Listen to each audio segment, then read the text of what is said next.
In 1977, the United States Senate Select Committee on Nutrition and Human Needs, following the dietary guidelines framework heavily influenced by Ansel Keys and a scientific consensus shaped by industry-funded research, officially recommended that Americans reduce their consumption of saturated fat and replace it with polyunsaturated vegetable oils. In practical terms, this meant replacing butter with margarine. The American Heart Association had been recommending margarine over butter since the 1960s. Cardiologists across the country were telling their patients to make the switch. The message was consistent, authoritative, and medically endorsed. Butter was dangerous. Margarine was the heart-healthy alternative. Margarine at that time was manufactured through a process called partial hydrogenation, forcing hydrogen gas through liquid vegetable oil under heat and pressure to make it solid at room temperature. This process produced a class of molecules called trans fatty acids, specifically industrial trans fats, that do not exist in meaningful quantities in any natural food. Those trans fats, as research would eventually make unavoidably clear, are among the most cardiotoxic substances ever introduced into the human food supply. They raise LDL cholesterol, they lower HDL cholesterol, they promote systemic inflammation. They increase the risk of heart disease more, gram for gram, than any naturally occurring fat, including the saturated fat in butter they were supposed to replace. The medical establishment recommended a product that caused the disease it was meant to prevent for roughly 30 years. Butter spent those 30 years convicted of a crime committed by its replacement. Today, we set the record straight.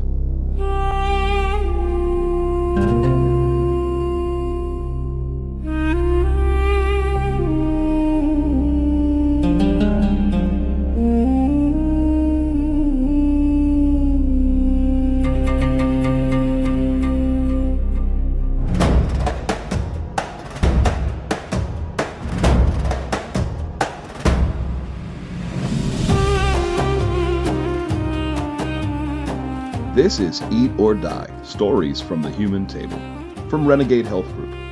I'm Zach Sykes. Episode 12, Part 2 of our Dairy series. Last episode we covered milk, the origin of everything in dairy, the lactase persistence mutation, the A1 versus A2 protein story, and the direct position on raw milk. If you haven't heard it yet, I recommend you go listen to it. Today, we take the simplest transformation in dairy, cream agitated until the fat globules coalesce into a solid, and follow it through 5,000 years of human history to one of the most consequential and damaging dietary recommendations in the history of modern medicine. Then we rehabilitate it, fully, with evidence. Let's go. Butter is, at its most fundamental, the fat of milk separated from the water and protein. When cream, the fat-rich layer of whole milk, is agitated sufficiently, whether by churning in a wooden barrel or by mechanical means, the fat globules that are normally suspended in the cream begin to coalesce. They stick together. The fat-soluble components cluster. The remaining liquid, buttermilk, thin and slightly sour, it separates out. What remains is butter, approximately 80% milk fat, 16 to 17% water, and 2 to 3% milk solids, including trace proteins and some lactose. The fat in butter is predominantly saturated and monounsaturated. It contains fat-soluble vitamins A, D, E, and K2, the same K2 we have now discussed in 2 previous episodes as the essential cofactor for directing calcium into the bone rather than into the arterial walls. It contains conjugated linoleic acid, CLA, in concentrations that vary significantly based on what the cow ate, and it contains butyrate, the short-chain fatty acid we met in the probiotics episode as the primary fuel for colonocytes and the guardian of the intestinal barrier. in its dietary form as tributylin, which the body readily cleaves into free butyrate. Clarified butter, known in French cuisine as beurre clarifié and in Indian cuisine as ghee, removes the water and milk solids through gentle heating, leaving nearly pure milk fat. Ghee has a higher smoke point than whole butter, making it more suitable for high-heat cooking and is suitable for people with dairy protein sensitivities since the casein and whey have been removed. Nutritionally, it is more concentrated in fat-soluble vitamins and CLA per gram, and essentially free of lactose. That's the product. Now, the story. The oldest physical evidence of butter comes from Ireland, and it is by any measure remarkable. Since the Iron Age, and continuing through the medieval period, Irish people buried large wooden vessels of butter in peat bogs. Hundreds of these deposits have been recovered by archaeologists, some dating back more than 5,000 years and some weighing over 100 pounds. The anaerobic, acidic conditions of the bog preserved the butter, or at least its fat fraction, over millennia. The oldest recovered bog butter from County Offaly dates to approximately 3000 BCE and was analyzed and found to still contain identifiable dairy fat compounds. Why bury butter? The theories include preservation. The cold anaerobic bog environment extended the fat's shelf life, ritual offering to the gods or spirits of the land, and economic storage. Burying surplus wealth in a form that could theoretically be retrieved. Some deposits appear to have been intentionally abandoned rather than retrieved. Others show signs of having been buried and dug up. The practice was widespread enough and long-lasting enough that it was clearly culturally significant, not merely practical. The Irish relationship with butter runs deeper than any other Northern European culture. Butter was a primary form of payment in ancient Irish law. Brehon law, the pre-Norman legal code of Ireland, specifies tribute amounts in butter. The social status of an Irish clan was measured partly by the quality and quantity of its butter production. In a country where the climate suited cattle grazing better than grain cultivation, butter was wealth made tangible. Across the world, butter and clarified butter have played sacred roles in cultures that had access to dairy. In India, ghee, their clarified butter, is one of the most ancient and sacred substances in Hindu ritual. The Rig Veda, one of the oldest texts in any Indo-European language, describes ghee as the clarified butter of the gods, poured into the sacred fire in certain ceremonies. Ghee appears in Ayurvedic medicine as a vehicle for herbal remedies, as a digestive aid, and as a substance with warming, nourishing properties.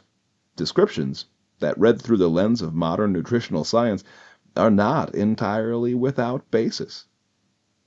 What these cultures understood, without biochemistry, was that the fat of milk was concentrated, calorie-dense, shelf-stable, and profoundly useful.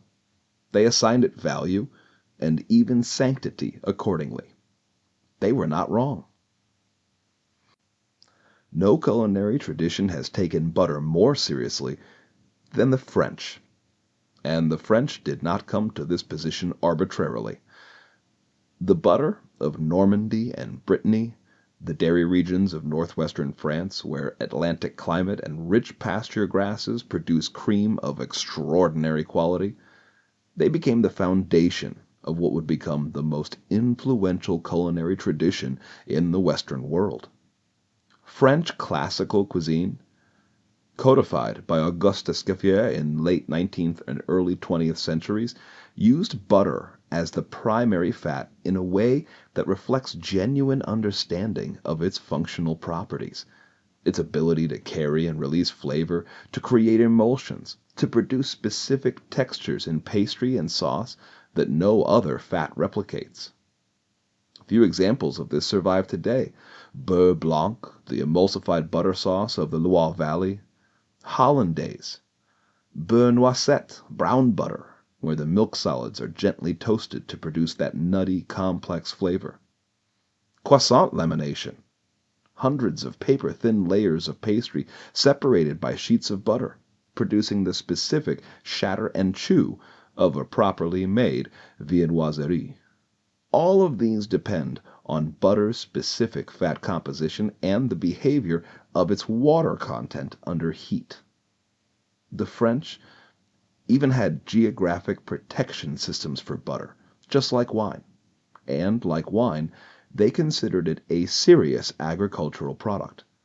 They understood that the quality of the fat mattered, and they built a cuisine around getting it right. This is the tradition that was about to be disrupted by a French emperor's logistics problem. In 1869, Napoleon III, facing the challenge of feeding a large military and urban poor population on a limited budget, offered a prize to anyone who could produce a cheap, shelf-stable substitute for butter that could be manufactured at scale.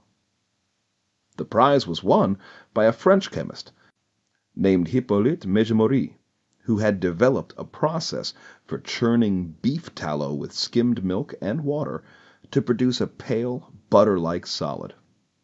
He called it oleomargarine, from the Greek eleia, meaning oil, and the chemical term margarine, derived from margaric acid. It was cheap. It was stable.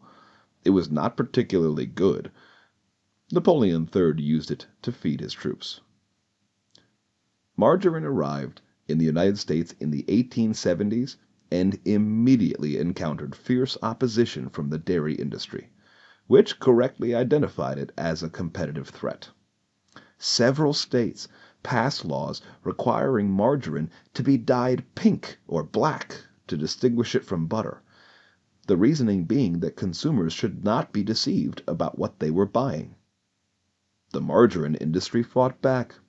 A century-long political and commercial battle between butter and margarine interests shaped American food policy in ways that are still visible today. The original oleomargarine was made from animal fat, primarily beef tallow. It was not ideal, but it was at least a naturally occurring fat that the human body had some familiarity with. What transformed margarine from a modest competitive threat into a genuine public health catastrophe was a chemical process developed in the early 20th century: partial hydrogenation.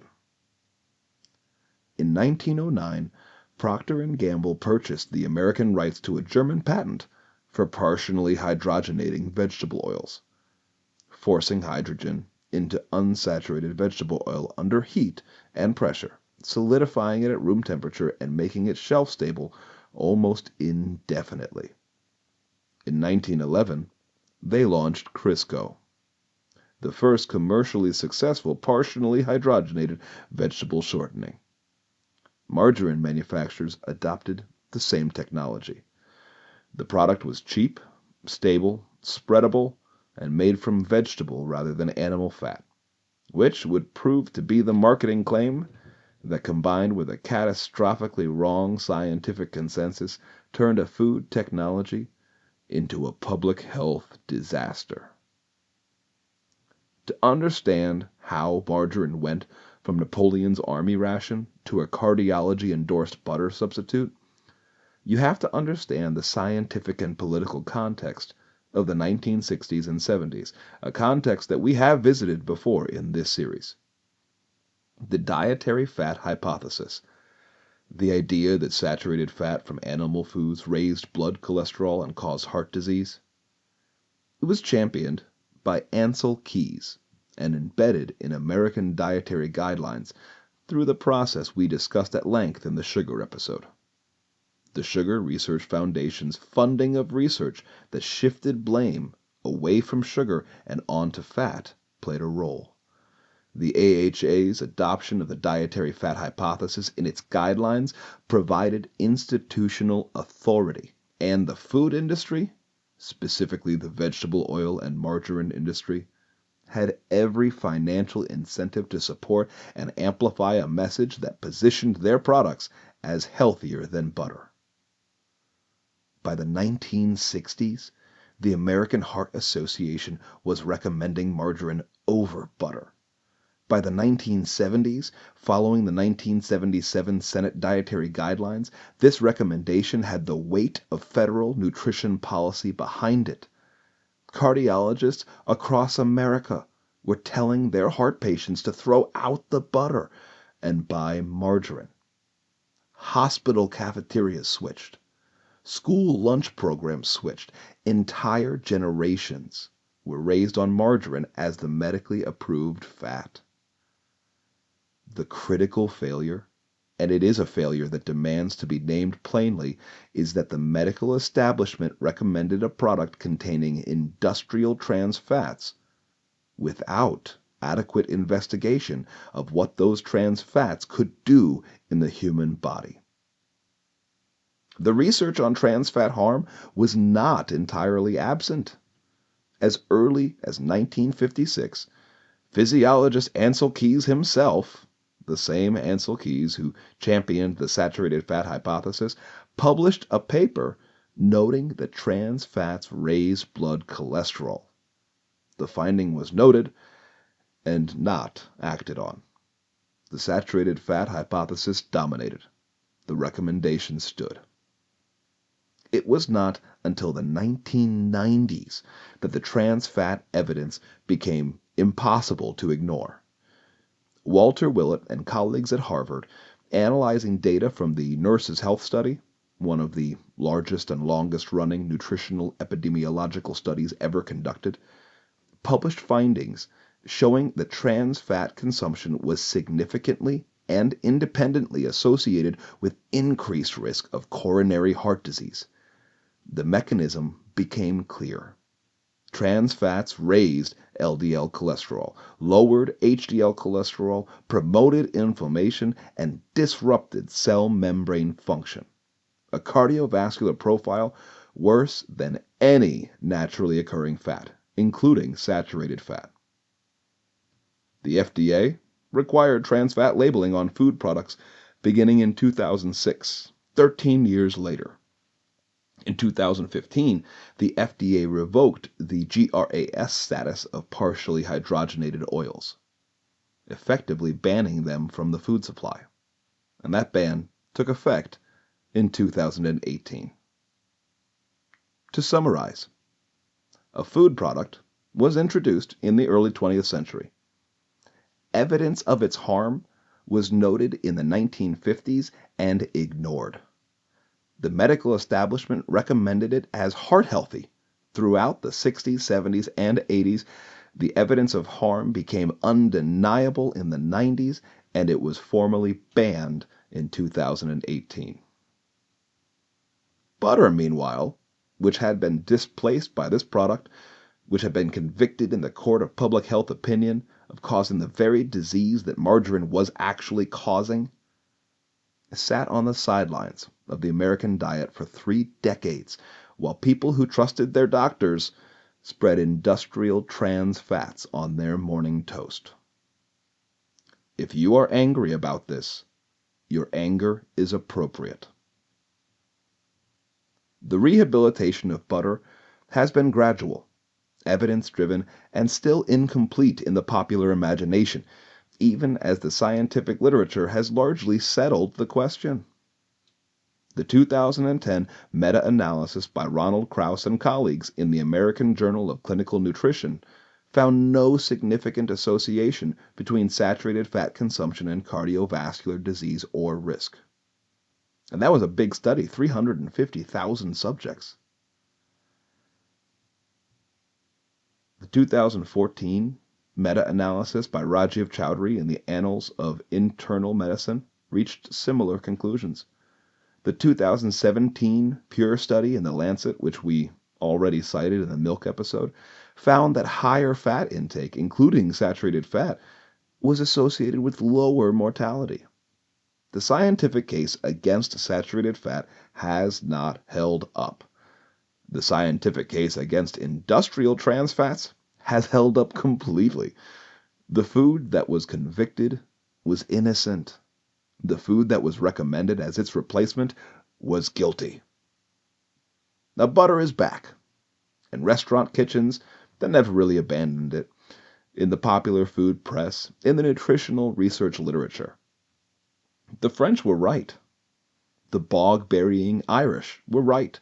The Indian tradition of ghee as sacred and health-promoting fat was right. The cardiologists of the 1970s recommending margarine were dead wrong. And the industry that funded the science supporting that recommendation bears the responsibility for all the harm that followed.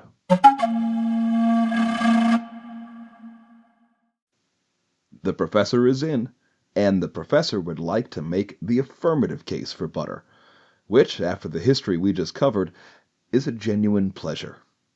4 components, each one a reason to think differently about this food that has been misrepresented for 50 years. Component 1, butyrate. Regular listeners will recognize this name from episode 10. Butyrate is the short-chain fatty acid produced when gut bacteria ferment dietary fiber, the primary fuel for the colonocytes, those cells lining the colon and the guardian of the intestinal barrier. Butter contains butyrate in its dietary form, tributyrin, a triglyceride in which 3 butyrate molecules are bound to a glycerol backbone. When tributyrin is digested, it releases free butyrate directly into the gastrointestinal tract. This is dietary butyrate, distinct from but complementary to the butyrate produced by the gut bacteria from fiber fermentation. Dietary butyrate from butter reaches the colonocytes directly, supporting the same barrier integrity and anti-inflammatory functions that bacterially produced butyrate does. It has been studied for its potential protective effects against colorectal cancer, inflammatory bowel disease, and leaky gut. The concentration of butyrate in butter is not enormous, approximately 3 to 4% of butter's fat content, but it is unique. No other common dietary fat contains significant quantities of butyrate. It is a butter-specific benefit. Component 2. CLA. Conjugated linoleic acid, CLA, is a naturally occurring trans fatty acid. This is worth emphasizing clearly, because trans fats have, rightly, acquired a terrible reputation. But not all trans fats are the same. Industrial trans fats, produced by partial hydrogenation, those are metabolically damaging. CLA, produced naturally in the digestive systems of ruminant animals and present in dairy fat and grass-fed beef, has a different chemical structure and dramatically different metabolic effects. CLA in research has shown anti-inflammatory properties, modest effects on body composition, reducing fat mass while preserving lean mass in some studies, and potential anti-cancer properties in animal models. The evidence in humans is less definitive, but consistently suggestive of benefit rather than harm. Critically, and this is the most important practical point, CLA content in butter varies dramatically based on what the cow ate. Grass-fed cows produce milk with CLA concentrations 3 to 5 times higher than grain-fed cows. The difference is not marginal. A tablespoon of butter from a grass-fed cow contains meaningfully more CLA than a tablespoon from a conventionally raised grain-fed animal.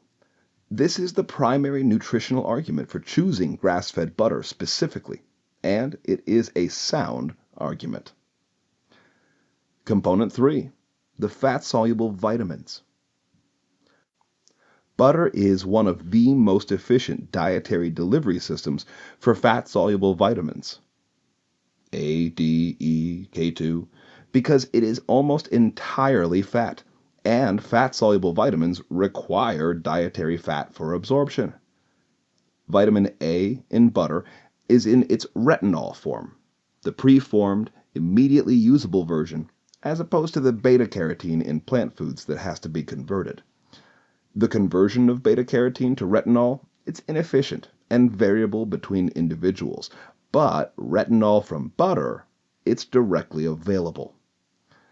The vitamin K2 in butter, particularly in the grass-fed butter, it's in the MK4 form, one of the biologically active menaquinone forms that we have now discussed in the vitamin D and milk episodes as essential for directing calcium into bone rather than soft tissue. Grass-fed butter is one of the better dietary sources of K2 available in most Western diets. The fat-soluble vitamin content of butter is another area where grass-fed significantly outperforms conventional. The beta-carotene that cows convert to vitamin A in their milk, and that gives grass-fed butter its characteristic golden color, comes from the grass itself. A pale white butter from a grain-fed cow is telling you something about its vitamin content. The color is information. Component 4. Short and medium-chain fatty acids. The fat in butter is not a uniform block of saturated fat. It's a complex mixture of fatty acids of different chain lengths, and chain length matters metabolically. Short-chain fatty acids, including butyric acid, and medium-chain fatty acids make up a meaningful proportion of butter's fat content. These shorter-chain fats are metabolized differently than long-chain saturated fats. They are absorbed more directly into the portal circulation rather than being packaged for lymphatic transport. They are more readily converted to ketone bodies in the liver and used for energy. They are less likely to be stored as body fat than the equivalent calories of long-chain fatty acids.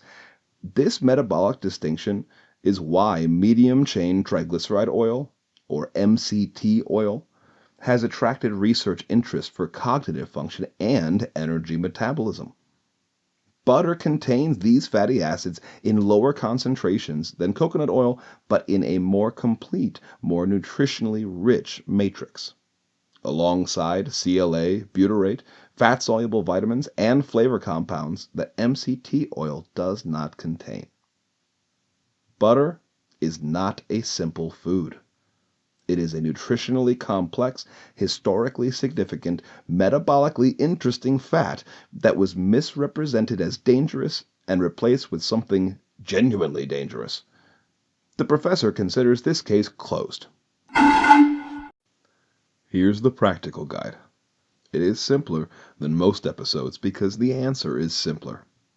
Eat butter, choose it well, and stop worrying about it. The nutritional distinction between grass-fed and conventionally raised butter is real, specific, and significant enough to inform your purchasing decision. Grass-fed butter contains 3 to 5 times more CLA than conventional butter. It contains higher levels of vitamin K2 as the MK4. It contains more beta-carotene converted to vitamin A, which you can see directly in the deeper yellow color of the butter.